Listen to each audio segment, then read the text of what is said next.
talking about Masters of the Universe. This is not the sword, obviously. This is from Adventure Time.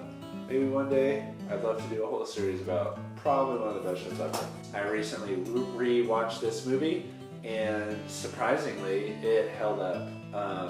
I was watching it expecting for it to be laughably bad. I have a lot of nostalgia about He-Man.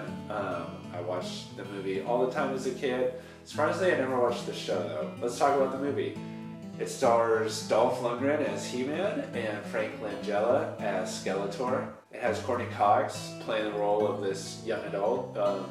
And it also has the principal from Back to the Future, who's essentially playing the same character. This time, he's just a police officer. And if you don't know the story, basically, Skeletor is fighting to take control of Castle Grayskull in Eternia, and if he can control that, then he is master of the universe.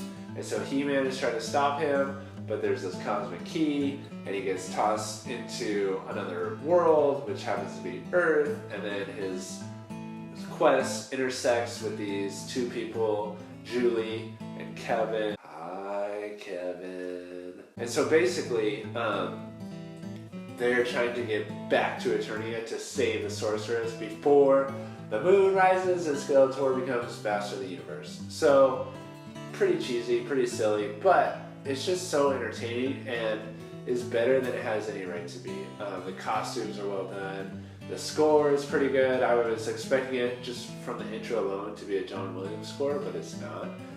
But it's good. The effects for 1987 are surprisingly good. So yeah, I actually, there's probably some nostalgia to it, but I still really enjoyed it. The guy who plays the detective, he is supposed to kind of be the straight man through the whole thing. Like, all this ridiculous stuff is happening, like a big muscle-bound guy wearing a loincloth while everyone else is wearing armor and uses guns, but he uses a sword. And I could just even picture the writer's room where they're like, we have this character, but we need the most masculine name ever. What should we call him? What do you got, Bill? He-Man. So this guy, Detective Ludic, he's a straight character. And like throughout the whole movie, I'm not even kidding, like 10 minutes before the movie's over, he's still going like, what's going on here? And then Kevin, hi Kevin, he is like, this is real, Ludic! You've spent an hour and 20 minutes with us! You should know by now, but still, he's convincing. I love Eva Lynn, she's so creepy. I love Blade, he's rad. I remember the scene in the school gym where he's like stabbing through the floor to hit Courtney Cox. I remember as a kid being terrified of that. Blade is rad. The one that's not rad is this little guy, I think his name is Karg, and he is like a little grandma. I don't know what his powers are. He has this like long white hair and he wears this little white shawl and his face is all old and gross, so I have no idea what Karg does, but there's Karg. There's just a lot to enjoy. This movie basically mashes a bunch of stuff together. When you watch it, you clearly see elements of Star Wars. It's really funny, there's this one scene, so there's this little guy who's the Keymaster, totally is like ripping off a Hobbit. His name is Gwildor.